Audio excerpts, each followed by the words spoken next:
plus confier les manettes à tous ces pébrons de l'ENA. Beaucoup de que goutte à goutte ou pas démonter tout ça. On obéit à nos valeurs et on bâtit de nos... Merci à ceux qui sont présents, merci notamment aux organisations syndicales, la section locale de la FSU qui ne devrait pas tarder, l'union locale de la CGT, FO, l'association La Libre Pensée des Bouches-du-Rhône, le collectif Saint-Mitre Insoumise et tous les professionnels de l'éducation, chefs d'établissement, notamment Madame Stéphane qui est principale du collège Marcel Pagnol à Martigues, des enseignants, des infirmières scolaires, des enseignants du premier, du second degré et des parents d'élèves.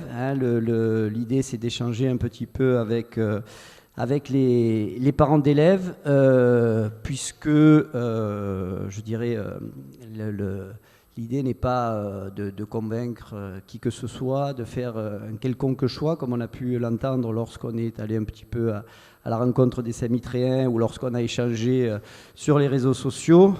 Voilà, la FSU qui arrive. Donc l'idée c'est de donner un petit peu des éléments de comparaison, mais des éléments rationnels, pour que les parents d'élèves puissent choisir un petit peu en connaissance de cause l'endroit où ils scolariseront leurs enfants dans les années qui viennent. Pourquoi faire une nouvelle réunion sur le collège privé alors que de toute façon il se fera? C'est le genre de réponse que j'ai attendue d'un parent d'élève. C'est vrai que certains journaux, même la Provence pour ne pas la citer, a titré dernièrement pour qualifier l'avancée du dossier sur le collège privé que la messe était dite. Alors admettons que dans quelques années sortent des marécages de la ZAC des Étangs, le fameux collège privé catholique de Saint-Mitre. Admettons même que ce soit à la rentrée 2019, comme l'annonce Madame Alifa. Donc seront posés les premiers algécos qui feront office de salle de classe sur ce terrain classé en zone inondable. Pourquoi pas? Et alors? C'est maintenant que les parents d'élèves des écoles primaires de Saint-Mitre vont devoir choisir en quelque sorte. Choisir entre payer pour inscrire leurs enfants dans une école privée ou poursuivre leur scolarité dans un collège public, gratuit et laïque. Dans le premier cas, ils espèrent, entre autres, se retrouver entre eux, entre Saint-Mitréens, comme je l'ai entendu, dans un établissement qui sera, je cite, privé, surtout privé de racailles. Racailles avec de gros guillemets, puisque là je cite bien sûr des propos, je ne sais pas qui sont ces racailles, ou plutôt je le sais trop bien, mais je dirais que si on veut commencer un petit peu à comparer les deux établissements, il faut compléter et donner quelques éléments. Parce que ce collège sera peut-être privé de racailles, entre guillemets, même si, moi je pense qu'il faudrait beaucoup discuter là-dessus. Mais il sera aussi surtout privé d'infirmières scolaires, de conseillers principaux d'éducation, de psychologues scolaires, de professeurs remplaçants titulaires du diplôme d'enseignant. Il faut préciser aussi que leurs élèves, au lieu de suivre une scolarité dans des classes de 22, 23 ou 24 élèves, comme c'est le cas actuellement au collège Alphonse Daudet, seront dans des classes de 30 élèves en moyenne. Le but de mes propos n'est pas de jeter la pierre sur les parents qui, je dirais, feraient le choix d'inscrire leurs enfants dans cet établissement privé. Chacun est libre de ses choix, bien entendu. L'objet de cette réunion, je le disais tout à l'heure, c'est pas de faire culpabiliser tel ou tel parent ou même de les faire changer d'avis. Non, l'objectif de cette réunion, c'est d'offrir aux parents d'élèves des éléments de comparaison, mais rationnels, vous voyez, c'est-à-dire très loin des rumeurs, des idées reçues, des contre-vérités qui circulent aujourd'hui sur le collège Alphonse Daudet. Donc, des parents d'élèves du collège de Daudet sont présents aujourd'hui, des professeurs qui permettront de vous éclairer, sachant que je pense que quel que soit le choix que feront les parents, que ce soit dans le public et dans le privé, nous voulons tous la même chose pour nos enfants, comme là aussi le disait un parent d'élève, le meilleur, simplement le meilleur n'est pas forcément là où on le pense. Voilà, donc j'arrête là mon intervention.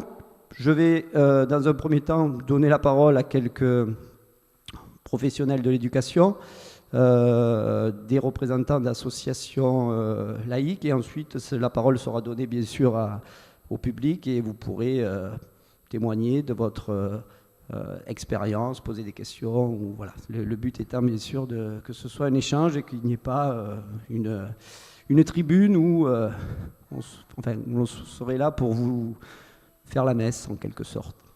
Voilà, je donne la parole à Madame Stéphane, qui est donc principale au collège Marcel Pagnol. Merci. Bonsoir à tous.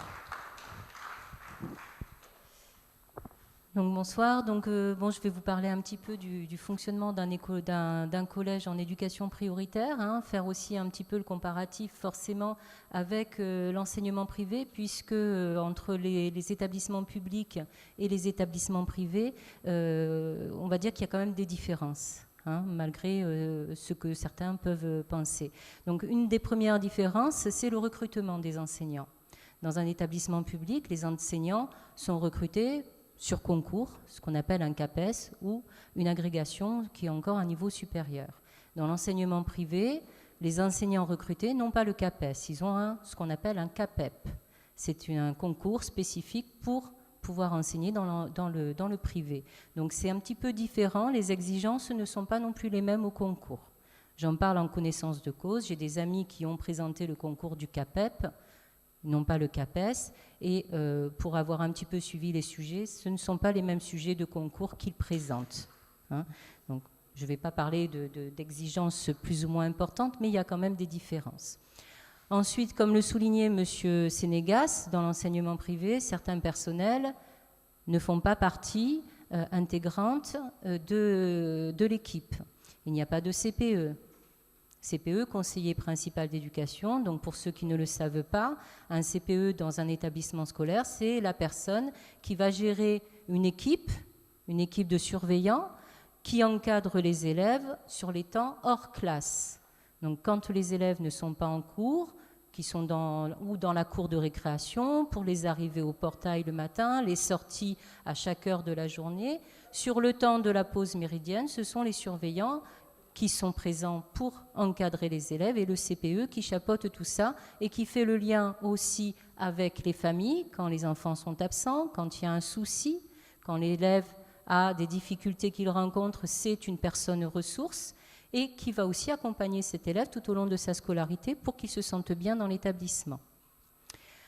Autres personnels importants qui ne sont pas dans les établissements privés, elle aura la parole tout à l'heure, donc une infirmière en tout cas aura la parole, ce sont les infirmières scolaires. Alors elles ne sont pas dans tous les établissements à temps complet, c'est vrai, elles sont souvent sur plusieurs établissements. Maintenant, quand on a la chance de diriger un établissement en éducation prioritaire, comme c'est mon cas, nous avons aussi la chance, théoriquement, d'avoir une infirmière scolaire à temps complet, c'est-à-dire tous les jours de la semaine. Donc qui est là pour recevoir aussi les élèves quand ils ne vont pas bien, il y a un petit souci, ils ne se sentent pas bien, ils vont la voir et c'est elle qui décide si oui ou non l'enfant doit retourner chez lui ou si son état de santé ne le nécessite pas. Donc il y a aussi le suivi sur le plan médical de l'enfant, pour tout ce qui est aussi des spécificités que peuvent rencontrer les enfants, des enfants qui ont des allergies, qui ont des problèmes médicaux chroniques, etc. Donc on met en place ce qu'on appelle des plans d'accompagnement individualisés, des PAI, qui sont suivis par l'infirmière scolaire en lien avec le médecin scolaire. Médecin scolaire qui, là encore, n'intervient pas dans l'enseignement privé, uniquement dans le public. Donc maintenant, après avoir fait ce petit topo des spécificités, je pourrais aussi vous parler des psychologues de l'éducation nationale qui ne sont pas dans le privé, etc., professeurs documentalistes, bon, j'en passe. Maintenant, pour parler un peu plus de ce qu'est l'éducation prioritaire, puisque d'après ce que j'ai compris, l'inquiétude des personnes de Saint-Mite, c'est surtout la réputation du collège d'Audet. Donc un établissement d'éducation prioritaire, c'est un collège comme un autre. Un collège comme un autre avec quelques avantages, puisque étant en éducation prioritaire, nous avons des effectifs de classe plafonnés. Donc en 6e, on est plafonné à 26 élèves, c'est-à-dire qu'on ne peut pas aller plus de 26 élèves par division. Et sur les autres niveaux, 5e, 4e, 3e, on est plafonné à 27. Donc ça reste quand même des classes à taille humaine et qui permettent aux enseignants de bien connaître leurs élèves et de bien les accompagner aussi. Ce qui fait une des raisons pour lesquelles un établissement rentre en éducation prioritaire, le critère, c'est les catégories socio-professionnelles du public accueilli. Hein. Donc effectivement, quand on a un certain pourcentage de public dont les familles sont issues de catégories socio-professionnelles défavorisées, voire très défavorisées, à ce moment-là, on rentre dans l'éducation prioritaire. Ça ne veut pas dire, qui dit éducation prioritaire, ne veut pas dire systématiquement violence, bagarre, délinquance. Hein. Je peux vous dire en tout cas que pour ce qui est de mon collège, rien de tout ça n'est vrai. Nous n'avons pas de problème de violence au sein de l'établissement, nous n'avons pas de bagarre. Aux abords de l'établissement, les élèves sont en sécurité. Nous sommes là aussi pour y veiller. Nous avons des partenaires avec la médiation sociale, mais aussi avec la police municipale et la police nationale, pour, au cas où nous ayons un problème, qu'ils puissent intervenir rapidement.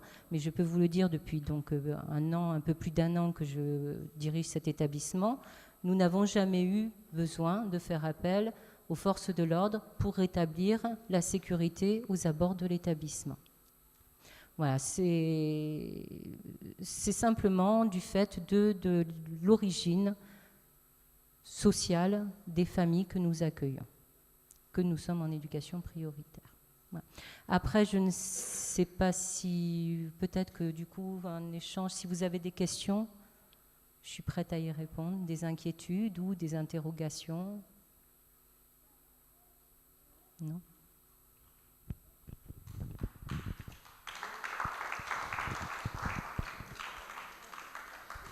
Merci Madame Stéphane. Je vais donner la parole peut-être à Claudette qui représente l'association La Libre Pensée, qui est une association laïque qui peut-être aussi vous donnera d'autres éléments de comparaison entre le public et le privé. Oui, bonsoir. Je ne me mets pas debout parce que je suis très fatiguée. Et voilà. Mais bon, je suis là.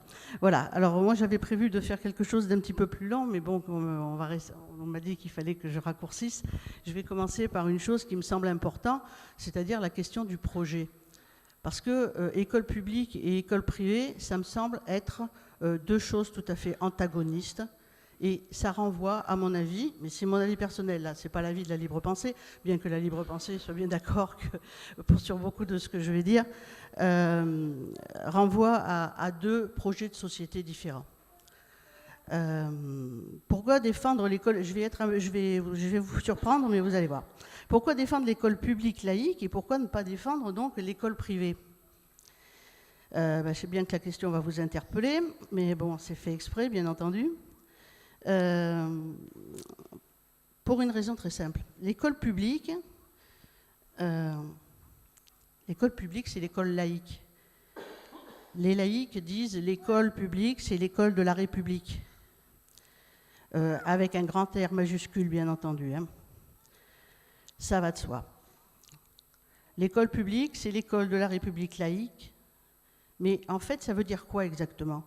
Tout simplement que l'école publique porte un projet, celui de combattre l'ignorance et les préjugés par la connaissance, apprendre aux enfants à distinguer connaissance et croyance, dans un but qu'ils deviennent des citoyens libres, émancipés et instruits.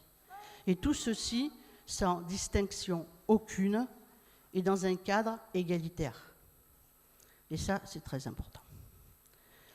Un monsieur très, très, très connu, qui s'appelait Condorcet, qui a écrit sur l'instruction publique, disait « Généreux amis de l'égalité et de la liberté, réunissez-vous pour obtenir de la puissance publique une instruction qui rende la raison populaire, ou alors craignez de perdre bientôt tous les fruits de vos nobles efforts. » Et nous sommes arrivés à un point en France, à l'heure actuelle, où l'État promeut de plus en plus, et pas que l'État, on a bien vu, l'école privée aux dépens de l'école publique. Choisit comme projet l'école privée, c'était le cas de Saint-Mitre-les-Remparts, mais ce n'est pas que le cas de la maire, hein, d'ailleurs, puisqu'elle a obtenu les soutiens du maire de Marseille, qui était aussi président de la métropole, du conseil départemental, du conseil régional, c'est-à-dire l'appui sur un projet qui n'est pas le projet de l'école publique laïque, c'est-à-dire l'école de la République. Il faut réfléchir à ça, c'est très important. Ça pose des problèmes, pourquoi le choix de cette école privée? Tout simplement parce que, d'une part, le gouvernement les finance, mais elle finance non pas une école égalitaire, mais une école communautariste. Une école qui a un objectif qui n'est pas justement de promouvoir l'égalité, mais de promouvoir une idéologie particulière. En général, à libre pensée, quand on dit quelque chose, on le prouve, et je vais vous le prouver. Quand on lit les écrits de l'Église catholique concernant les écoles privées confessionnelles, qui, soit dit en passant, j'en parle parce que elles sont, les élèves scolarisés en France dans l'enseignement privé sont scolarisés dans des écoles à 95% catholiques, ce qui représente quand même une sacrée chose. Donc l'Église catholique dit de l'enseignement privé. L'enseignement catholique est d'abord confessionnel. Ça, c'est l'archevêque 23 qui le disait. Aujourd'hui, comme hier, l'Église catholique est engagée dans le service de l'éducation. Ça, on avait remarqué. Elle accomplit ainsi la mission qu'elle a reçue du Christ, travailler à faire connaître la bonne nouvelle du salut. Ce n'est pas nous qui le disons, c'est eux. C'est-à-dire que c'est leur projet. Et vous pourrez ouvrir, c'est important de le faire, tous les projets d'établissement de l'enseignement catholique dans ce pays. Vous y trouverez tout un chapitre sur la pastorale, tout un chapitre sur la mission de l'Église. Tous les projets propres des établissements comportent une clause qui se réfère à l'évangélisation. L'école catholique est un outil de conformation des consciences, un moyen de perpétuation du catholicisme. Ça, on le retrouve dans d'autres écrits et dans d'autres citations, notamment dans le Code de l'éducation de l'Église catholique.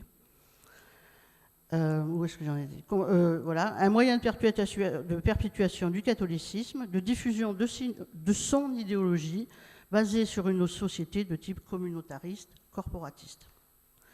Donc décider de promouvoir une école catholique en lieu et place d'une école publique, ce n'est pas faire œuvre d'intérêt général, mais d'intérêt particulier. C'est un choix politique et c'est un choix de société. Mais c'est un choix contre l'école publique laïque et donc un choix contre la République. Ceci étant, j'y reviendrai tout à l'heure pour ceux qui voudraient me poser des questions, parce que j'ai amené ici l'ensemble des documents qui permettent de savoir comment sont financées les écoles privées dans ce pays et ce que ça représente notamment dans le département. Donc si vous avez des questions à poser, vous pourrez le faire tout à l'heure. Et je m'arrête là pour l'instant. Merci Claudette. Si des parents d'élèves maintenant veulent intervenir pour soit parler un petit peu de leur expérience en tant que parents d'élèves à Daudet ou à Saint-Mitre, ou s'ils ont des questions, n'hésitez pas, c'est le moment. On peut peut-être donner la parole à d'autres professionnels de l'éducation nationale si... Bonsoir, moi je suis enseignante au collège Honoré Daumier, où on est 4 enseignants à être venus ce soir, un peu à la pêche aux informations. Notre collège, il est dans un quartier du côté de Croix-Sainte. C'est un collège dans un quartier populaire. C'est un collège où il y a une grande mixité sociale parce qu'on a des parents qui viennent, tels que la carte scolaire est dessinée, qui viennent de Figuerolles et de Castillon. Et donc, du coup, cette mixité sociale, ça permet à tout le monde d'être tiré vers le haut et effectivement qu'on ait des collèges où les choses se passent bien et on puisse ouvrir l'esprit de tout le monde. Et nous, on est un peu inquiets. Donc, je disais, on vient à la pêche aux informations parce que depuis quelques années, notre collège se vide. Il est vieillissant, il aurait dû être rénové et il a été annoncé qu'il allait être détruit. Donc, on se bat, on a réussi à obtenir un recul un peu du conseil départemental en disant non, on va pas le détruire. Bon, pour l'instant, on va regarder ce qui se passe. Mais ce qui se passe, nous, ça nous inquiète parce qu'il est en train de se vider. Et on ne sait pas trop pourquoi. Et on se demande si l'arrivée de ce collège privé, justement, ça ne pourrait pas contribuer à ça, puisque ne serait-ce que géographiquement, il est plus près pour les parents qui sont à Castillon, les parents qui sont à Figuerolles. Donc voilà, si tu as des informations à donner, vraiment... Le conseil départemental nous avait dit on a le temps de voir, l'ouverture n'est pas prévue avant des années. Et là, on nous parle d'une ouverture en 2019, alors qu'il n'y a même pas, apparemment, même un permis de construire qui a été autorisé dans des Algeco. Donc ça, c'est... On voudrait avoir un peu d'informations là-dessus. Et sinon, par rapport à ce que vous disiez sur le gouvernement qui aujourd'hui favoriserait un collège privé, un collège catholique.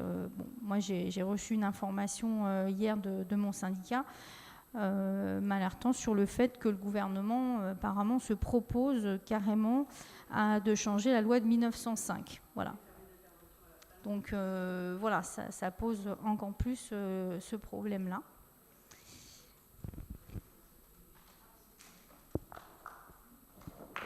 Merci.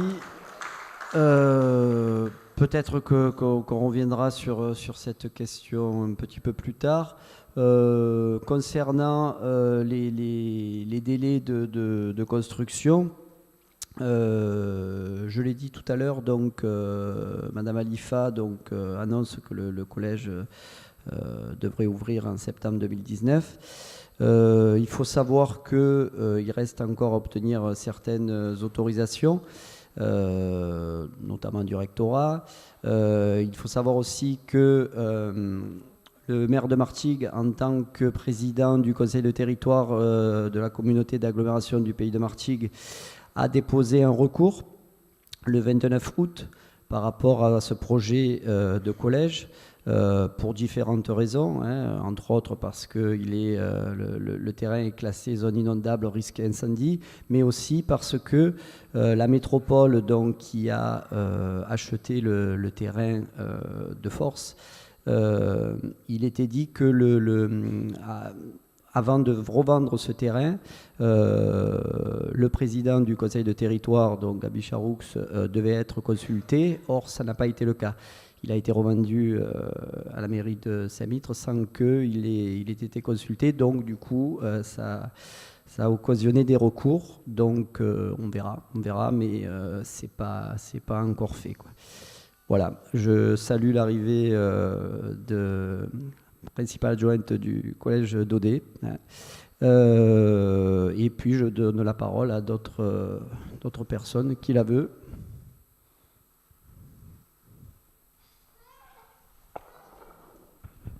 Bonsoir, Vincent Lemassu, enseignant à Istres, pas au collège d'Audet, au collège Pasteur.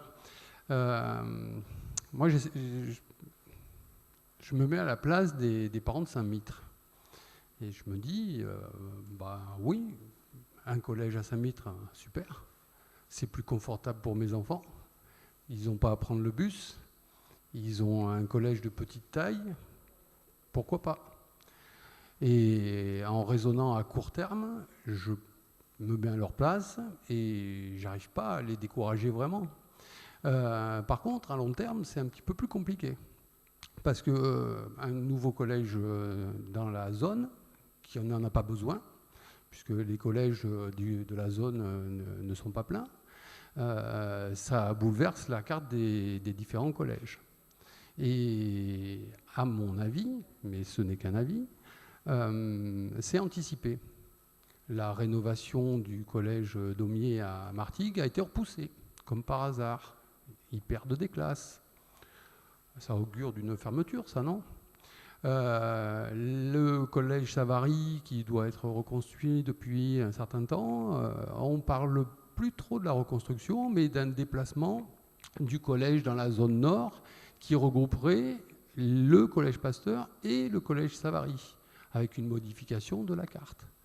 Donc un accueil des enfants plus efficient, dirait-il, ou plus complet pour nous. Parents de Saint-Mitre, je peux me chaud que ça arrive, ça. Sauf qu'un collège avec peu de classes, ça peut être bien sympathique, mais au niveau des différentes options, des différentes langues, des différentes choses, mon enfant, très rapidement, il peut être coincé assez rapidement. Le retour dans un collège, alors j'allais dire public, mais normal, quoi, hein, un collège de la République, du coup, est relativement compromis, du coup.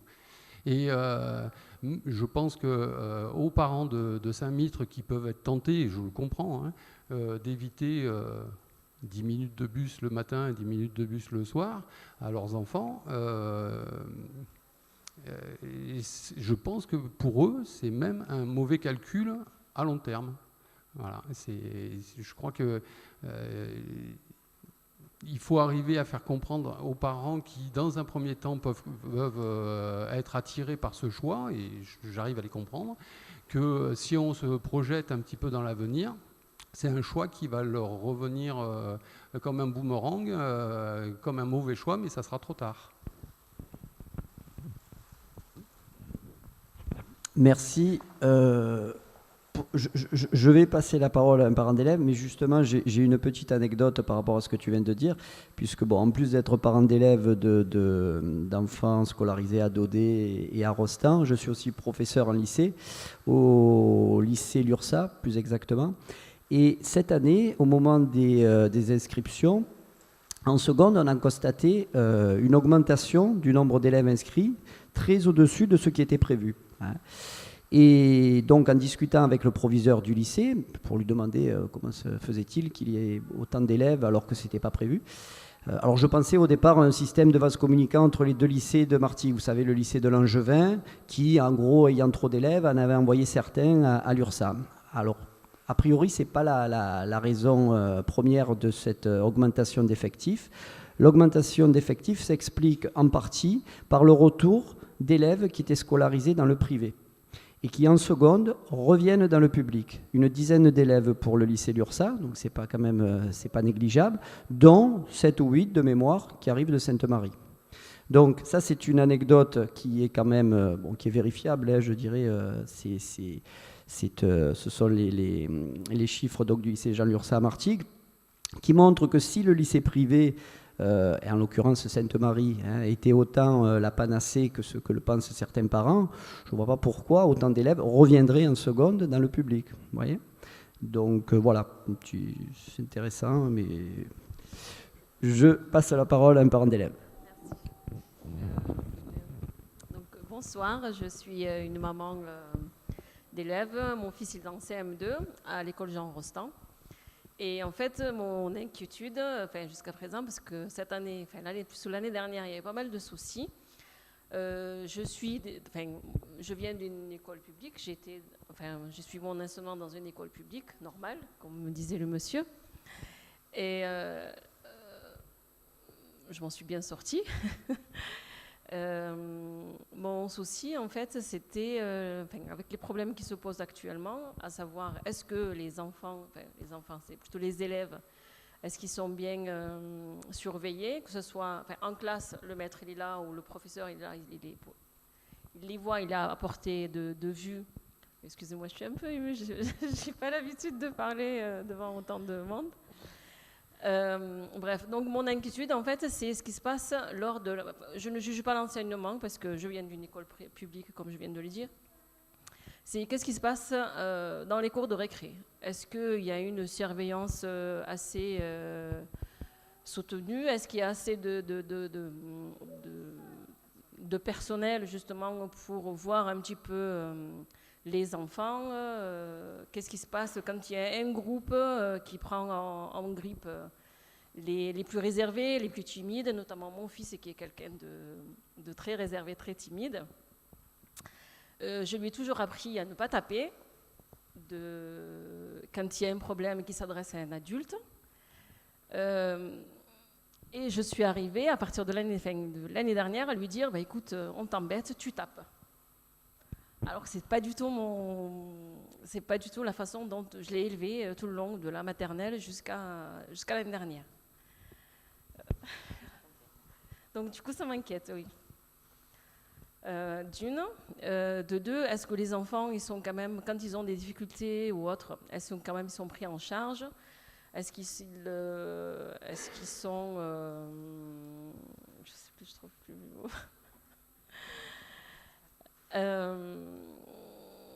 Non pas laissés pour compte ou non pas laissés à l'écart? Est-ce qu'ils sont quand même assez surveillés? Enfin, je pense que moi, je suis très contente cette année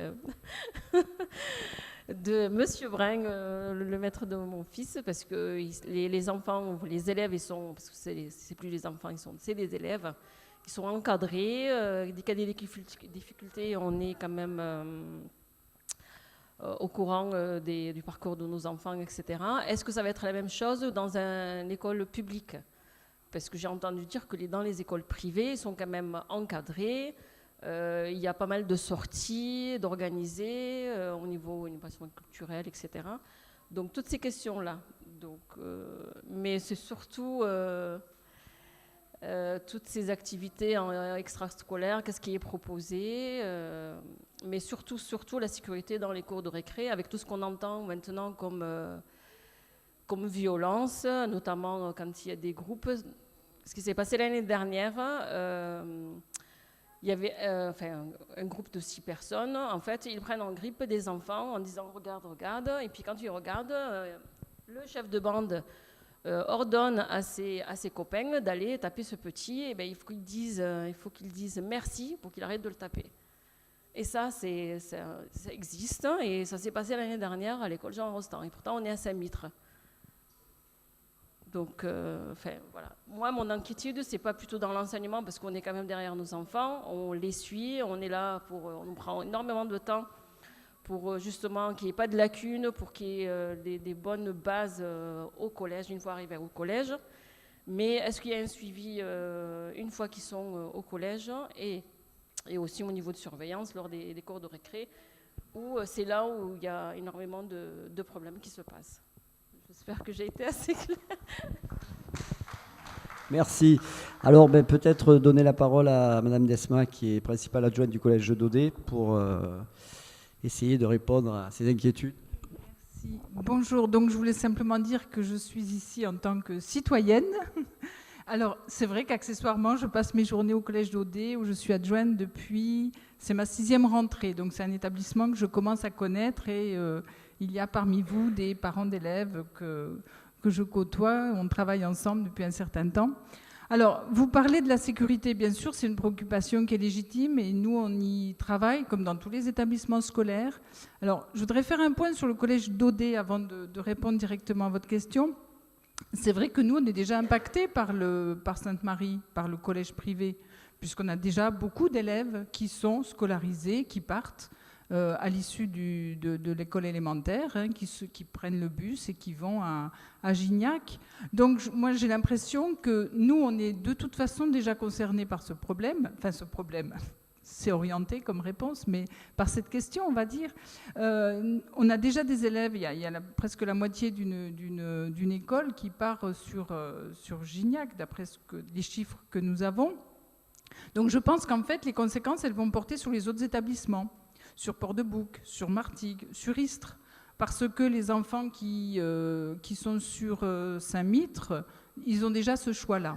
Alors, concernant le collège Daudet, chaque année, avec le collègue qui est chef d'établissement, puisque moi je ne suis qu'adjointe, on va dans les écoles et on vient à Saint-Mitre, on propose aussi aux parents d'élèves de Saint-Mitre de venir au collège pour voir un peu notre établissement, qui est vraiment un très bel outil. C'est un superbe collège pour les personnes qui sont déjà rentrées dans ce beau bâtiment. Il est neuf, hein, il a été inauguré il y a quelques années. Et la question que vous vous posez, madame, tous les parents de CM2 se la posent. Parce que c'est vrai que vous êtes dans une petite structure, dans une école primaire, sa dimension humaine, c'est plus familial qu'un collège. Au collège, on est 680, mais il faut voir qu'il y a beaucoup d'adultes qui sont présents dans le collège et que les enfants ne sont jamais seuls. Les élèves, ils sont toujours encadrés, on ne les laisse jamais seuls, que ce soit dans la cour de récréation, dans les couloirs, dans les toilettes, on essaie d'être présent aussi devant pour éviter qu'ils s'amusent avec l'eau, par exemple. Il y a des permanences, on a des assistants d'éducation sur le collège d'Audet. Alors, on a un gros établissement puisqu'on est on est à 680 élèves. Cela dit, j'étais dans mon précédent établissement, on était presque à 1000. Donc voilà, c'est quand même... on est moins que dans certains gros établissements du département. Mais les élèves sont toujours encadrés. La sécurité, c'est notre préoccupation quotidienne. Et les parents d'élèves de Daudet pourraient vous en parler encore mieux que nous. À la demi-pension, ils sont encadrés aussi, les élèves. On contrôle l'entrée, on contrôle les sorties. On veut toujours savoir où sont nos élèves. C'est vraiment, votre enfant n'est pas là en cours à 8 heures parce qu'il est malade, il est resté à la maison, on vous appelle. Ben voilà. La sécurité, alors, vous dire qu'il ne se passe rien dans les cours d'école, c'est faux, parce que ce sont des enfants. Mais on essaie d'être le plus vigilant possible. Sur le collège, on a 3 CPE, conseillers principaux d'éducation. On a une équipe de vie scolaire assez importante. Et la sécurité, elle est au cœur de nos préoccupations au quotidien. Voilà. Donc ça, c'est tout ce que je peux vous dire. Alors, c'est vrai que parfois, il y a des enfants qui tombent dans la cour. Bon, ben, on appelle les familles. Mais il se dit beaucoup de choses sur le collège d'Audet. Moi-même, étant d'Istres, j'en avais beaucoup entendu parler de ce collège. Et vraiment, il y a beaucoup de rumeurs, comme pour beaucoup d'établissements. Et l'image du collège, elle est difficile à casser. Hein. Et moi, quand il y a des parents quand on fait l'orientation après la 3e, souvent, ils me disent « je ne veux surtout pas que mon enfant aille dans telle ville, dans tel établissement », parce qu'il y a vraiment des préjugés, des idées bien arrêtées. Alors, pour certains, il ne faut surtout pas aller à Port-de-Bouc, pour d'autres, il ne faut pas aller à Miramas, pour d'autres, il ne faut pas aller à Saint-Chamas. On ne sait pas pourquoi, hein, mais il y a vraiment des idées arrêtées. Et je leur demande pourquoi. Alors, c'est parce qu'il se dit beaucoup de choses. Et souvent, je leur dis, vous savez, sur Istres, il y a un collège, il n'est pas bien perçu par la population, par la rumeur. Alors, ils me regardent, ils me demandent, et je leur dis, mais ce collège, c'est là où vous êtes, où votre enfant a fait ses 4 ans. Et ils sont surpris, mais c'est vrai. Il y a vraiment des idées reçues qui circulent sur ce collège. Et quand vous parlez des sorties, des voyages... Bon, l'année dernière, il y a eu 4 voyages dans l'année entre les élèves qui sont allés à Paris, ceux qui sont de la classe CHAM, l'Allemagne, l'Italie et l'Espagne. Voilà. Non, ce n'était pas l'Italie, c'était l'Angleterre l'année dernière. Enfin, voilà. Voilà, des sorties, les professeurs en organisent beaucoup parce qu'on a la chance d'avoir le conseil départemental qui finance un certain nombre de sorties. Hein, plus les sorties qui sont financées par l'établissement. Enfin voilà, discuter avec des parents d'élèves, peut-être que ce serait la meilleure solution. Alors vous aurez vraiment, certains peuvent peut-être évoquer leur expérience, mais voilà tout ce que je peux vous dire, madame. Voilà.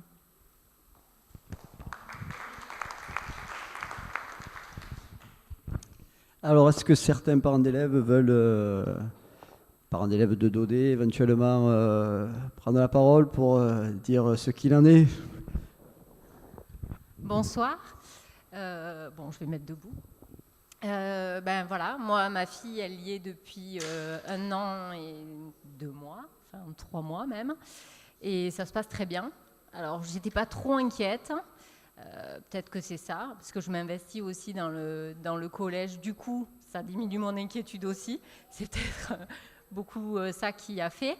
Moi, je suis très satisfaite de l'encadrement parce que on peut communiquer avec les enseignants facilement. Les sorties scolaires, en effet, il y a une sortie ski pour les 6e. S'ils ne vont pas au ski, ils ont quand même des activités pendant la semaine où la plupart des enfants de 6e vont au ski. Il n'y a pas eu... c'est sûr qu'il y a toujours, comme dans tous les collèges, je pense, des enfants qui sont compliqués à gérer dans toutes les classes. Et que ça perturbe toutes les classes. Mais c'est aussi, je pense que dans tous les collèges, ça existe. Et c'est aussi cette mixité sociale, le fait de rencontrer d'autres enfants qui fonctionnent pas pareil que nos enfants, qui est une grande chance. Enfin, moi, je le vois comme ça. Voilà. Donc, je suis pas contre. Après, moi, je suis pas contre le privé. Je pense qu'il y a des parents qui ont peut-être besoin de ça pour leur enfant. Mais le public a beaucoup de choses à proposer aux enfants et voilà. C'est tout. Merci. Julie, tu veux intervenir ? Ça me faisait penser au fait que dans les classes des établissements privés, il y a autant d'élèves que dans les classes des établissements publics. La règle de calcul du taux d'encadrement, les postes sont financés de la même façon. Donc, ce n'est pas parce qu'on va dans le privé qu'on aura une classe à 25 élèves.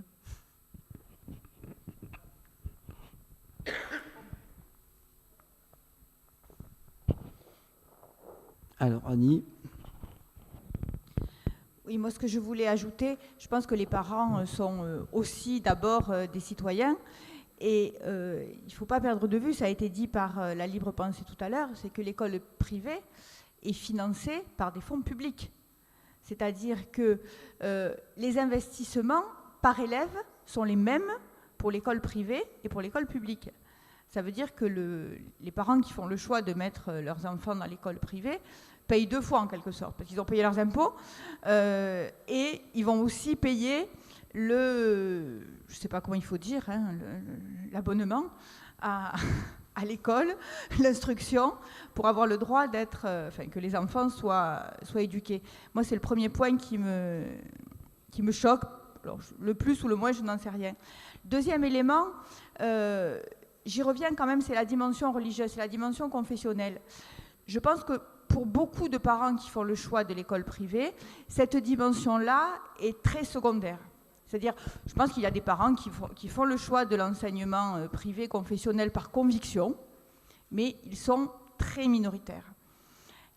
Or, il se trouve que j'ai des liens familiaux à Nice où l'enseignement privé est extrêmement développé. À tous les coins de rue, il y a une école privée, le collège, ça va de la maternelle jusqu'au lycée. Les enfants restent là, ils changent la couleur du gilet d'une année à l'autre. Parce que souvent, il y a l'uniforme qui va avec. Bon, à la limite, ça peut être un détail. Et donc, beaucoup d'enfants vont à l'école privée à Nice. Et ça me paraît particulièrement grave chez les plus jeunes, mais au collège, c'est encore vrai, une confusion des genres entre l'enseignement des connaissances et l'enseignement des croyances. La distinction a été faite tout à l'heure. Ça va même, en tout cas, je ne sais pas si c'est le cas dans notre académie, il semblerait que non, que ce ne soit pas le cas dans notre département. Mais il arrive fréquemment que ce soit les mêmes personnes qui enseignent les mathématiques, le français, l'anglais, que sais-je, et le catéchisme. Donc on imagine quand même dans l'esprit d'un enfant de 12 ans la difficulté qu'il y a à faire la différence entre la connaissance et la raison et la croyance de notre côté, quand c'est le même adulte référent qui porte les 2 discours. Donc ça me paraît extrêmement grave, et je pense que c'est quand même un point sur lequel les parents qui sont tentés par l'école privée pour des raisons de commodité, etc., doivent s'interroger. Est-ce que c'est cet enseignement-là, cette éducation-là qu'ils veulent pour leurs enfants, ou est-ce qu'ils n'y ont tout simplement pas pensé ? Et un dernier point sur le local, ça a été dit, on peut redouter que beaucoup de collèges de la zone, au-delà du collège d'Audet, soient impactés par l'implantation d'un collège privé. À Istres, il y a actuellement 4 collèges qui sont, j'allais dire, à peu près identiques, qui accueillent des populations avec des profils à peu près identiques, même si le collège d'Audet est en éducation prioritaire, mais pour les autres, il y a peu de différence. Et on a des établissements dans lesquels la mixité sociale est assurée.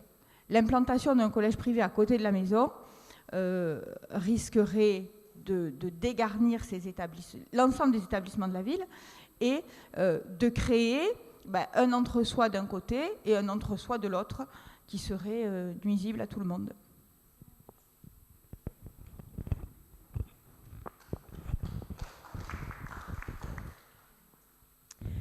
Donc moi j'ai la particularité d'être infirmière scolaire.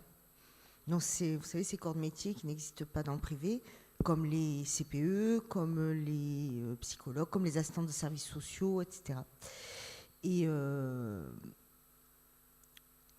je pense qu'il est bon de rappeler que, par exemple, en tant qu'infirmière scolaire, je ne suis pas là pour donner des médicaments aux enfants et pour les soigner. Je suis là, comme tous ceux qui travaillent dans l'éducation nationale, pour contribuer à la réussite scolaire et personnelle des élèves et des étudiants, quels qu'ils soient. C'est-à-dire qu'en fait, on fait un métier qui concourt à ce que chacun ait sa chance. Et c'est une grande ambition qu'a l'éducation nationale. Alors des fois, on se pose des questions sur cette ambition, parce que vous savez qu'on a des réductions de moyens, mais ça, c'est partout. Mais c'est notre ambition. Dans le privé, nous n'existons pas. Et même si c'est cette ambition qui est décrite, je dois dire qu'elle se rapproche un petit peu plus de la garde-tri que de la réussite. C'est-à-dire que dans le privé, ils ne gardent que les élèves qui vont leur donner les meilleurs résultats. Ce qui risque de faire que l'école ou la classe va avoir une mauvaise réputation ou un résultat inférieur à l'objectif qu'ils se sont fixés. Ils se fixent des objectifs comme on s'en fixe dans le commerce. Si on dit qu'il faut faire 40% de ventes cette semaine, c'est 40% de ventes cette semaine. Ben là, s'il faut avoir un taux de réussite de 98%, on va éliminer tout ce qui vont faire que la réussite de l'établissement, parce que celle de vos enfants, on n'en a rien à faire. De l'établissement. C'est l'image de marque qu'on va soigner. Ce n'est pas forcément les élèves. D'accord ? Et donc, moi, je vais vous parler de ces personnels qui sont autour des élèves et qui ne sont pas enseignants. Une de mes missions principales, c'est l'accueil et l'accompagnement des élèves qui sont porteurs de maladies longue durée ou de handicap. C'est une mission qui est essentielle pour une infirmière scolaire, c'est-à-dire qu'un élève, quelle que soit sa capacité à apprendre, doit apprendre. Et on va tout mettre en place pour qu'il apprenne comme les autres. Alors des fois, il y en a qui ont besoin de plus de temps, de plus de moyens, mais ils peuvent tous apprendre. Et je dis que la chance qu'on a dans l'éducation publique, c'est qu'on dit à chaque élève qu'ils sont tous importants et qu'ils peuvent tous aller très loin. Nous ne sommes pas une garde-tri. D'accord ? Un élève, ce n'est pas une caisse d'enregistrement, c'est un être humain et qui va s'enrichir de tout ce qui va l'influencer. Et ça, on y croit très fort. Et donc, la principale avec qui je travaille a dû partir parce qu'elle est aussi maman en plus d'être principale. Mais au collège Marcel Pagnol comme au collège d'Audet, nous avons des voyages scolaires, nous avons des journées des talents, nous avons des élèves, mais hyper citoyens. Il faut voir comme ils revendiquent pour l'amélioration de leurs conditions d'études. Et on lutte contre le décrochage scolaire. C'est-à-dire qu'au collège, un élève qui va commencer à ne pas aimer le collège, nous, ça ne plaît pas. Et il faut tout mettre en place pour qu'il aime le collège, qu'il ait envie d'apprendre. Et ça, c'est essentiel. Alors qu'un élève qui ne va plus avoir envie d'apprendre dans un établissement privé, on ne va pas s'en soucier, il ne veut plus venir, il s'en va. Et de toute façon, il fait baisser les chiffres. Voilà. Et puis, il y a une chose qui est essentielle et qu'il faut que tout le monde l'ait en tête, c'est que la capacité d'un élève à être en état de bien-être ou de mal-être n'a pas de frontières sociales. C'est-à-dire qu'on peut être d'un milieu aisé ou mal aisé, on peut souffrir de la même manière. Donc il y a des gens qui sont essentiels autour des élèves. Et ces gens-là, il ne faut pas les négliger. Hein, je pense que j'en ai la preuve. Hein, je suis à temps plein au collège Marcel Pagnol, normalement, parce que j'ai une décharge syndicale. Donc j'ai été à temps plein pendant à peu près 8 ans et ça fait 5 ans que je suis à 50%. Ben, je peux vous assurer que tous les enseignants tous les jours me disent « Oh là là, c'était mieux quand tu étais à temps plein. Hein. » Ah ben oui, ça veut dire que j'ai un vrai rôle aussi dans cet établissement. Alors, il faut se poser la question, pourquoi l'infirmière elle a un rôle? Pas pour soigner à la place des parents, moi je ne me substitue pas du tout à leur rôle, et encore moins celui d'un médecin. Mais parce que je suis là pour écouter l'élève, pour l'entendre et pour le porter le plus loin possible. Qu'est-ce qui est essentiel? C'est de travailler avec eux sur l'estime de soi, sur l'écoute des autres, sur la fierté à être ce qu'ils sont. Et on travaille surtout le savoir-vivre ensemble et comment chacun apporte à l'autre. Et à partir du moment où on arrive vraiment à décoincer sur ces thèmes-là, les élèves sont heureux de venir.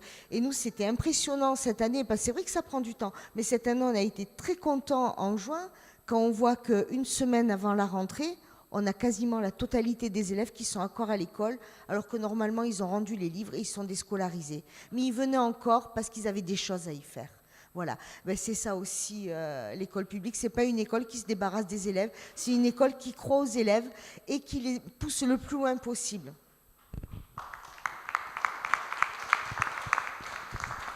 Merci Sandrine. La parole est libre. Qui veut la prendre?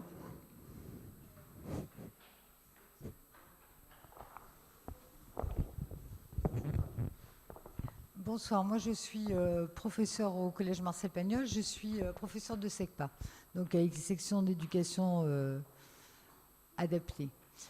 Moi je voudrais dire quelque chose parce que ça m'a frappé votre témoignage sur votre angoisse, que j'ai vécue aussi parce que j'ai 2 enfants, et quand ils devaient rentrer au collège, parce qu'on a l'impression qu'on va les perdre en fait. Parce que l'école primaire, on connaît le maître, la maîtresse, il n'y en a qu'un, un seul référent. Et puis là, d'un seul coup, c'est l'angoisse. Mais c'est la vie aussi, le collège. Et c'est là-dessus que je voudrais quand même intervenir, parce que ça me semble important. Vous avez peur de la cour d'école, effectivement, mais vous avez certainement peur aussi dans la rue. Et votre enfant, il a besoin de grandir. Et il a besoin d'être confronté à des difficultés et pas se retrouver qu'avec des enfants de son quartier, de son milieu. Il a besoin de voir qu'il a des copains qui n'ont peut-être pas d'argent. Moi, je le vois, hein, j'ai des élèves qui sont en grosse difficulté. S'apercevoir que le copain qui est à côté de nous, il ne mange pas. C'est important aussi pour l'enfant, pour son éducation. Et ça, il ne faut pas l'oublier. Je crois qu'on peut avoir peur, effectivement, et Monsieur le Massul disait aussi, c'est vrai, c'est bien d'avoir le collège à côté. Vous savez, c'est un peu comme ceux qui veulent avoir la voiture dans le salon pour être sûr qu'on ne va pas leur abîmer. Et notre enfant, c'est notre priorité. Donc c'est vrai qu'on en a très très peur. Mais le danger des écoles privées, moi je vais vous le dire, c'est que ce qui les intéresse, c'est l'argent. Uniquement l'argent. Ce n'est pas l'intérêt de l'enfant. Alors effectivement, Madame Sconamilio, l'infirmière, elle le dit très justement. Un enfant, ça peut être les résultats, on va le virer s'il fait trop baisser le... Mais attention, vous avez aussi dans les établissements privés des parents dont les enfants sont dans le public. Ce sont des fracassés ou des racailles et qui risquent de passer en conseil de discipline. Et les parents, ils ne savent plus comment faire, mais ils ont l'argent pour payer le privé. Et donc, on va les retrouver à Saint-Mitre. Parce qu'à Saint-Mitre, on va les prendre, puisqu'ils vont payer. Pas de problème. Et ça, il ne faut pas l'oublier. Je crois que défendre l'école publique, c'est vraiment défendre la vie pour nos enfants. C'est très, très important. Et si vous avez peur du collège, faites comme votre voisine.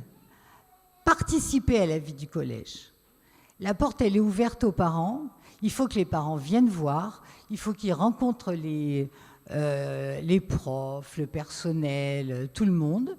Et on s'aperçoit qu'effectivement, Madame Stéphane le disait, on n'a pas de bagarre dans la cour. Mais ça peut arriver, hein. Il y en a un qui arrive, il pleure. Ouais, il m'a poussé. Bon, bah, il t'a poussé, d'accord. Mais je veux dire, moi, les gilets jaunes, là, dehors, si je dis pas merci, ils me laissent pas passer. Ça, c'est la vie. Hein, vous voyez ce que je veux dire? C'est-à-dire que votre enfant, il est petit, il faut qu'il apprenne aussi à côtoyer des personnes qui ne sont pas de son milieu. Si lui fait de la musique, il va s'apercevoir qu'il a des copains qui ne font pas forcément de la musique. Mais attention, le privé, ils n'offrent pas tout. Je crois que Mme Stéphane l'a très très bien expliqué. L'avantage du public, de tout ce qui est apporté au public. Alors le privé, au début, c'est tentant, parce qu'on dit oui, on a des aides, etc. Vous allez voir, on vous fait côtoyer plein de choses, mais ce n'est pas le cas. Ce n'est pas le cas du tout.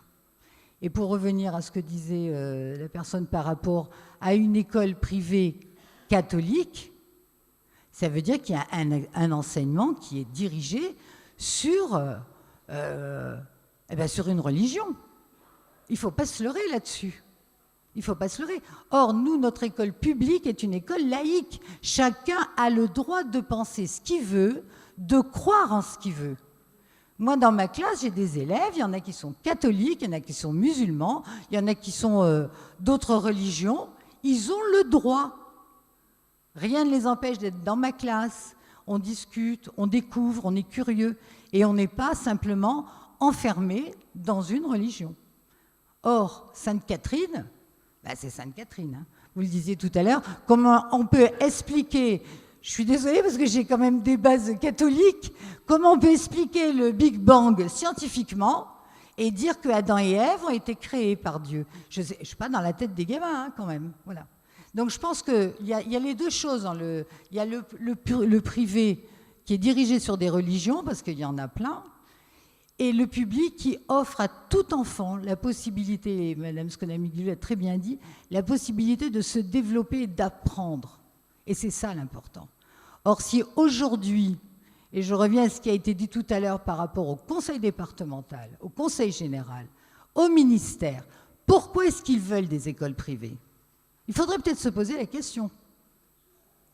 Tout simplement pour enfermer les gens. On enferme les gens. Dans un système, il faut que nos enfants ils soient capables de réfléchir et d'être de véritables citoyens. Et pour être de véritables citoyens, il faut être justement dans cette jungle de l'école, parce qu'ils sont protégés. Et les principaux vous l'ont dit, les profs peuvent vous le dire, les élèves, c'est pas vrai, ils ne sont pas tout seuls. Ils ont peut-être l'impression de ne pas être sous surveillance, mais ils sont sous surveillance continuellement. Voilà. Donc il faut avoir confiance, mais le mieux, c'est de vous investir dans le collège. Moi, c'est le conseil que je vous donne, et vous allez voir que ça va très bien se passer.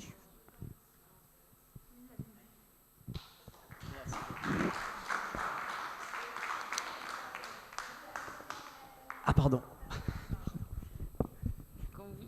Vous disiez que j'ai peur du collège. Non, j'ai pas peur du collège. Mais mon fils, s'il tombe, il va se relever. Je lui apprends à se relever. Maintenant, je lui apprends à se défendre. Alors que jusqu'à présent, je lui dis, tends l'autre joue. Je suis d'une confession musulmane. Mon mari est catholique.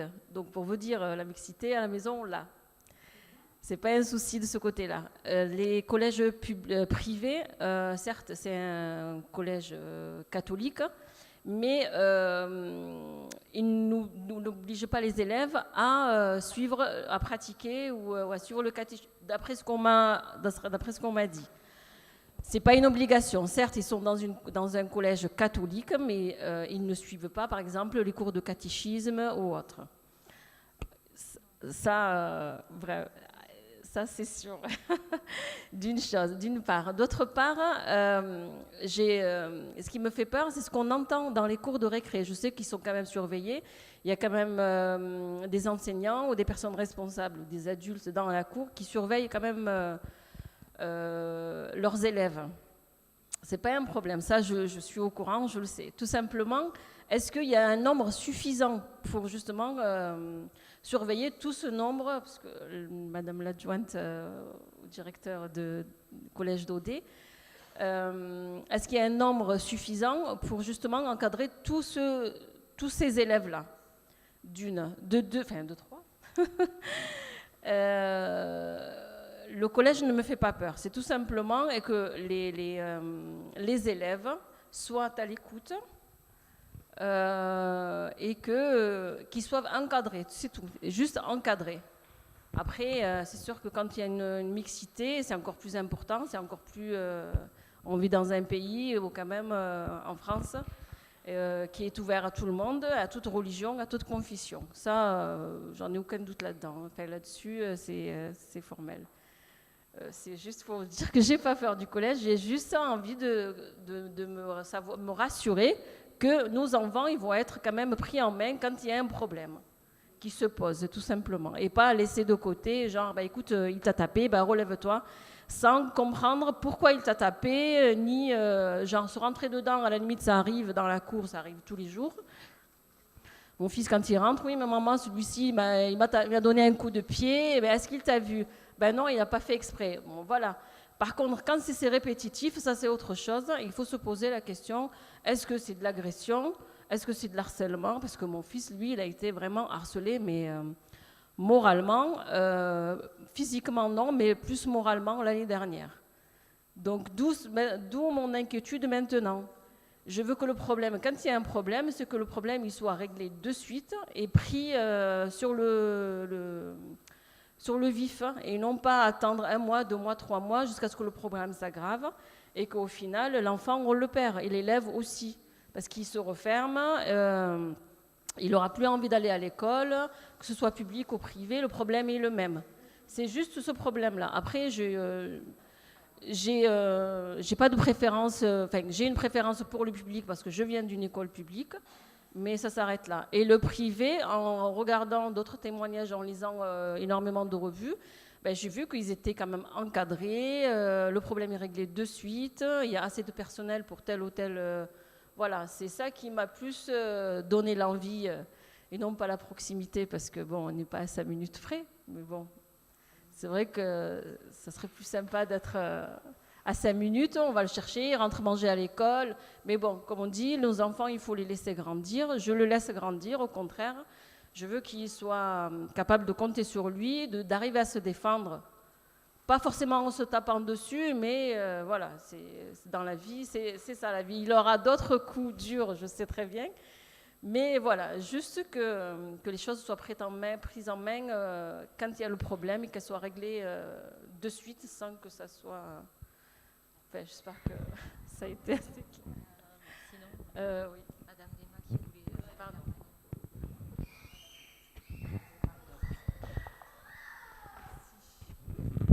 Oui, je ne veux pas vous faire une réponse très longue, mais simplement, il y a 2 choses que vous avez dites sur lesquelles je voudrais revenir. C'est vrai que le collège... au collège, on accueille des élèves de 6e, ils sortent de primaire, ils sont tout mignons. Et quand ils nous quittent, parfois ils chaussent du 45 et ils font 1m80. Donc ce sont, à mon avis, les meilleures années hein, pour les parents. Pour nous, les années collège, c'est super parce que vraiment, voilà, tout le monde peut en parler. C'est un bon moment, l'adolescence. Ça dure quelques années, c'est parfois compliqué. Mais c'est vrai que souvent les parents nous disent, mais en primaire, il n'y avait pas de souci. Ben, c'est sûr. C'était un pitchounet, il était gentil, il posait pas de problème. Et puis il nous quitte, on a des élèves, il faut 1m80. Donc l'adolescence, c'est compliqué. Je voudrais revenir sur un point que vous avez évoqué. Le public ou le privé, c'est pareil. Non, c'est pas pareil. La différence, c'est que, je ne veux pas reparler de notre précédent établissement, mais on avait 2 collèges privés sur notre secteur. Et le souci, c'est qu'un élève pour lesquels il y a des difficultés, pour lesquels on a souligné, alors ça peut être souligné parce que c'est vrai qu'on a des équipes médico-sociales dans les établissements qui sont importantes. On a les infirmières, les assistantes sociales, on a une conseillère d'orientation qu'on appelle psychologue de l'éducation nationale. On a des ressources sur place. Et un enfant qui ne va pas bien, justement, il peut être aidé, il peut être accompagné. Et on essaie de trouver des solutions. Mais la différence que nous avons, c'est que nous ne choisissons pas nos élèves. Et tant mieux. Et tant mieux. Parce que l'entre-soi, c'est pas formateur pour des adolescents. Rester entre soi, au niveau de l'ouverture d'esprit, c'est quand même un frein. Et un élève qui pose problème dans le privé, on lui dit à la fin du trimestre, parce que souvent ils fonctionnent encore en trimestre, on lui dit, écoute, désolé, hein, on dit aux parents, il va falloir choisir un autre établissement. Et eux, ils peuvent faire en sorte qu'un élève quitte l'établissement en cours d'année, les parents se retrouvent démunis et viennent frapper au public. Et le public va les accueillir, et heureusement. Mais dans le privé, les élèves peuvent quitter l'établissement sans conseil de discipline sur décision du chef d'établissement qui dit, bon, ben, écoutez, il n'a pas les résultats, il n'a pas l'attitude, mais pourquoi est-ce qu'il n'est pas bien ce gamin? Pourquoi est-ce qu'il perturbe? Pourquoi? On ne cherchera pas à savoir. On rend le bébé aux parents, débrouillez-vous, et heureusement qu'il y a des collèges publics pour les accueillir. Donc, c'est quand même une grosse différence. Merci. Bonsoir. Alors moi j'ai mon fils qui est à Daudet et je voudrais rebondir ce qu'elle est en train de nous dire, la maman de mon ami, en disant que à Saint-Mite, son fils a été harcelé moralement. Ça prouve bien qu'à Saint-Mite, il n'y a pas que des bons, finalement. Il n'y a pas que des bons. La racaille qu'on essaye d'éviter en allant à Daudet, finalement, elle se trouve aussi à Saint-Mitre. Donc là, c'est un petit peu... moi, mon fils qui est arrivé en 6e au collège, au premier trimestre, il a été embêté, pour ne pas dire autrement.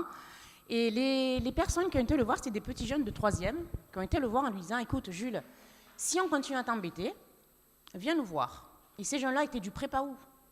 Donc la racaille qu'on essaye de fuir, qu'on essaye de ne pas mélanger aux petits Saint-Mitriens.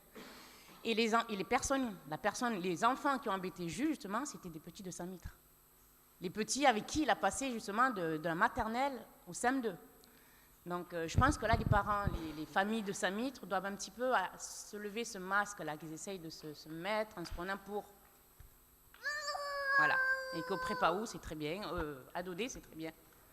Voilà.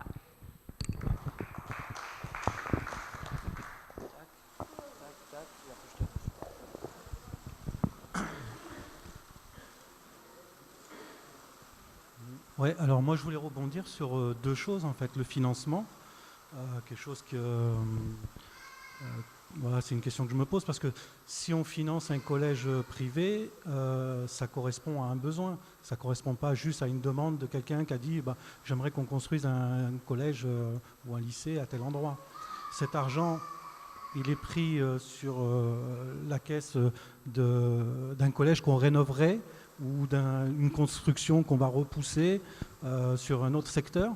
Comment ça se passe en fait ça? Parce que moi perso je ne sais pas.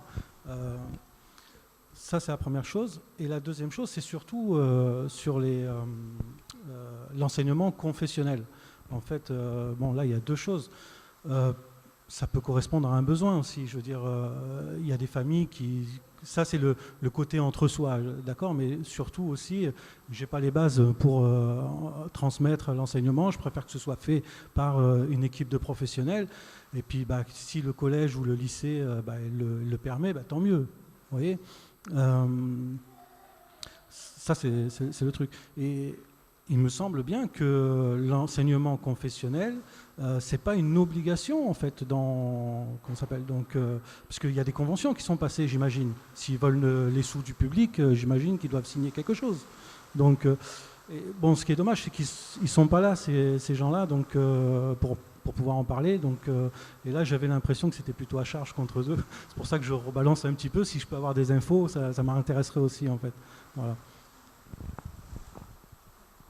Alors, donc, je te passe la parole et après, peut-être que Claudette, tu pourras répondre puisque tu es quand même au fait des textes de loi, des règlements sur ce qui régit l'enseignement privé sous contrat. Donc, je te repasserai la parole. Alors, bonsoir, moi je suis enseignante avec Amel au collège Daumier à Martigues, donc ce fameux collège qu'on veut détruire. Mais ce n'est pas pour ça que je vais intervenir. Vous aurez beaucoup de mal à le croire parce que vu mon âge, mais je vais me mettre à la place d'un élève qui vient du privé, ce qui est mon cas. Moi, j'ai fait toute ma scolarité dans le privé, depuis la maternelle jusqu'à la terminale. Et c'est les réactions là-bas qui m'ont fait réagir. Il y a des choses vraies, des choses fausses, il y a beaucoup de choses qu'on dit. Moi, pour en venir, j'ai absolument rien contre. Je ne mettrai pas mes enfants dans le privé, mais je n'ai rien contre. Moi, je voudrais juste vous mettre en garde de la part d'une élève qui sort du privé. Moi, ce que j'ai constaté au collège, c'est qu'il n'y a pas plus de difficultés ou moins de difficultés qu'ailleurs. D'accord ? C'est déjà, au point de vue des enfants, c'est pas plus difficile et c'est pas moins difficile de s'en sortir quand on est dans le privé. On est avec les autres. D'accord ? Moi, c'était mon cas. Mais tout d'un coup, on arrive à la fin de troisième. Et à la fin de troisième, il y a plein de copains qui commencent à disparaître. Parce que dès qu'ils commencent à embêter, eh ben, ils ne font plus partie du paysage. Quand les notes commencent à plus aller, ils ne font plus partie du paysage. Et puis l'enseignement se restreint. Voilà.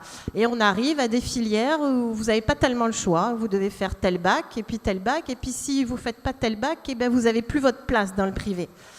Et moi, j'ai toujours été, je viens d'un milieu très pauvre, voilà, pas du tout, où mes parents pensaient faire un investissement sur mon avenir en me mettant dans le privé. Et ben, pas de chance pour eux parce que ça n'a pas été le cas. Je n'ai eu aucun choix de faire le bac que j'ai fait parce que j'avais les notes que j'avais, j'étais très bonne élève, hein, mais je détestais l'autorité. Donc, je n'ai pas pu aller dans un bac C à l'époque ou D. Donc, on m'a reléguée dans un bac B à l'ancienne où, malgré eux, j'ai été excellente. J'étais parfaite dans tout. Je réussissais tout. Mais on m'a mis au courant de rien, c'est-à-dire je n'avais aucune idée de ce que c'était les universités, les filières, les facultés, les classes prépa. On nous renseigne sur rien. Vous êtes en privé, vous allez finir avocat, médecin, chirurgien, comme papa l'a été. Sauf que mes parents, ils n'étaient pas ça. Et moi, ce n'est pas l'idée de l'éducation que je voulais avoir. Sauf que je suis sortie de là avec un bac B à l'ancienne, c'était, je ne sais pas s'il y en a qui connaissent, mais c'était assez balèze. Et moi, je l'ai eu mention très bien, mais je ne savais rien. Je pense qu'avec mon niveau, je devais aller en classe prépa, sauf qu'en lycée privé, il n'y a personne qui est sélectionné en classe prépa. Personne. C'était que les 2 établissements publics de la même ville où j'étais, où il y a des élèves qui ont pu aller dans des grands lycées parisiens faire des prépas. Donc moi, ce que j'aimerais, c'est pas tellement vous dire il faut lutter contre le privé. C'est pas, moi, je suis pas comme ça. Mais je vous dis, il faudrait plutôt défendre l'école publique. Parce que l'école publique vous offre des choix que l'école privée ne vous offrira jamais. Et j'ai lutté, j'ai fait ma fac d'histoire, j'ai été parfaite encore, voilà, c'est pas pour que j'ai les chevilles qui enflent, c'est pas pour vous dire ça, mais j'ai dû lutter. Les autres qui étaient en école publique ont eu des intervenants qui sont venus, ont eu des séances d'orientation, ont eu des professeurs principaux qui les ont fait dialoguer avec des étudiants qui venaient. Moi, j'ai jamais eu ça. Donc je me suis retrouvée à la fac, malgré moi, avec un choix plus ou moins limité. Et je pense que j'avais toujours envie d'enseigner. Par volonté, j'ai enseigné et j'ai voulu faire le CAPES. Et j'ai fait le CAPES. Et quand on est formé pour le CAPES, j'ai même fait la Greg. J'ai fait un doctorat par derrière. Donc, je veux dire, j'ai dû faire ma voie autrement. Mais le privé, je ne pense pas qu'il faut être contre. Je ne pense pas que ce soit là la solution. Il faudrait être pour le public et défendre le choix qu'on laisse aux enfants de choisir. Parce que dans le privé, on ne se décarcasse pas pour les enfants. Dans le public, et je suis professeure principale de 3e depuis, je ne compte même plus les années, ça fait 20 ans que j'enseigne, on se décarcasse. Je passe des heures et des week-ends à m'occuper de ces gamins, à téléphoner aux familles, ce que moi j'aurais voulu qu'on fasse pour moi. Et je dis bien aussi bien pour les mauvais que pour les très bons. Parce que les familles des très bons, ils sont tout aussi en panique que les enfants des familles qui sont en difficulté. C'est pas facile, croyez-moi, d'avoir un élève très bon dans le système. Et pour nous, dans le public, je pense que tout le monde compte. Et moi qui viens du privé, j'ai toujours voulu faire le public parce que je pense qu'il n'y a que là qu'on a un vrai choix. Le privé ne donne pas ce choix. Et je défends mes gamins, et tous mes gamins, quels qu'ils soient, quelle que soit leur confession, moi, je les défends et j'ai envie qu'ils réussissent et on ne laisse personne sur le carreau. Quelle que soit la difficulté du gamin ou au contraire ses grandes compétences, on arrivera à le mettre quelque part et on se bat pour que ce gamin y arrive. Dans le privé, j'ai jamais vécu ça. Jamais.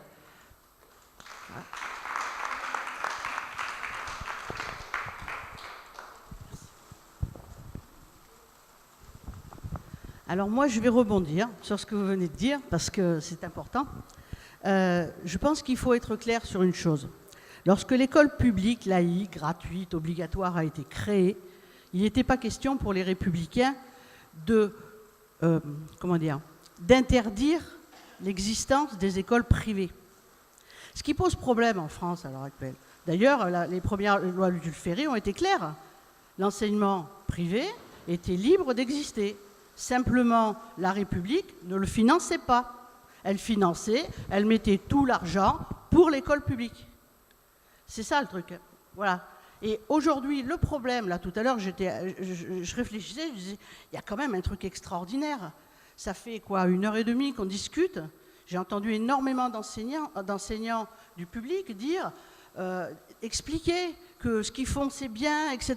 C'est-à-dire qu'on en est à une situation, parce que l'État a financé pendant des années et des années, a fait la promotion de l'enseignement privé en France pendant des années et des années, on en est à une situation où les enseignants du public doivent se justifier de ce qu'ils font et de la qualité de l'enseignement qu'ils donnent.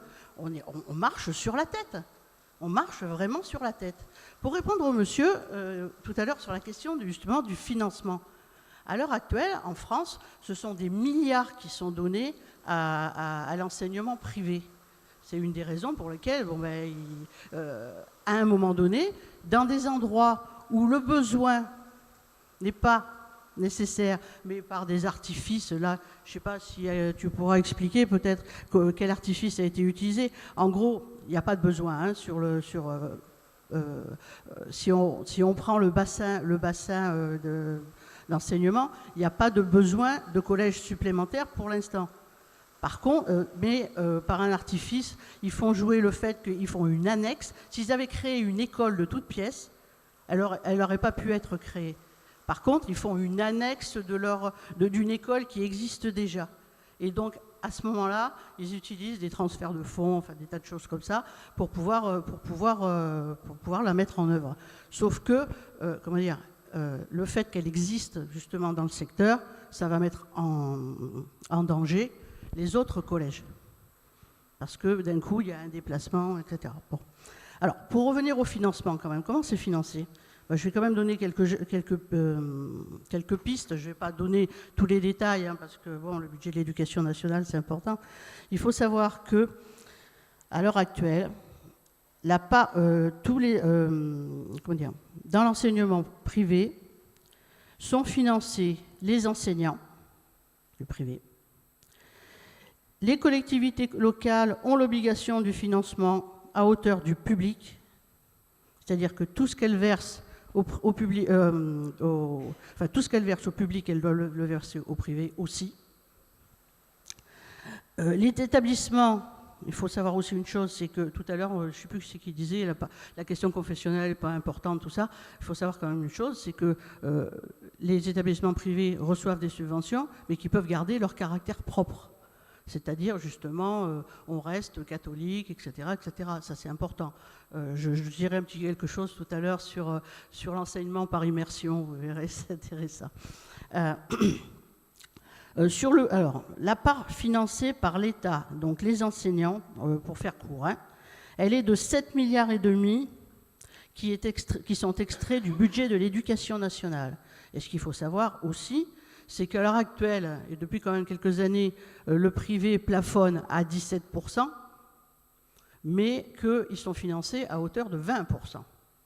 Ça, ce sont les accords Lang-Cloupet, qui à un moment donné, Lang a discuté avec Monseigneur Cloupet, et est arrivé à un accord où l'Église catholique a obtenu, c'est quand il y a eu les grandes manifestations en 81, 86, enfin je ne sais plus, 81, oui c'est ça, voilà, après.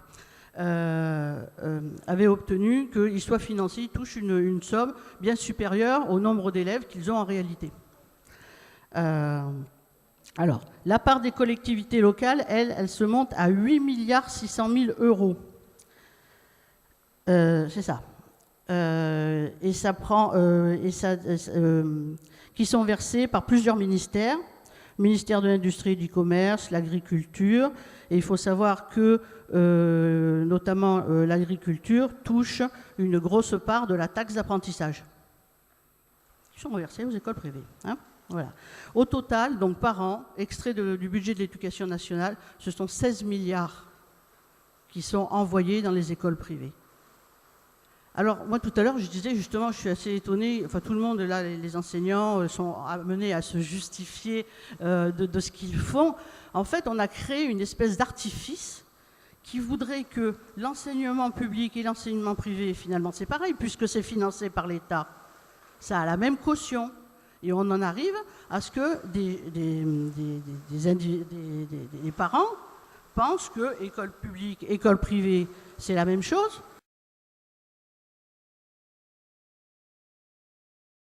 Sans haine, sans armes et sans violence, de résistance en désobéissance,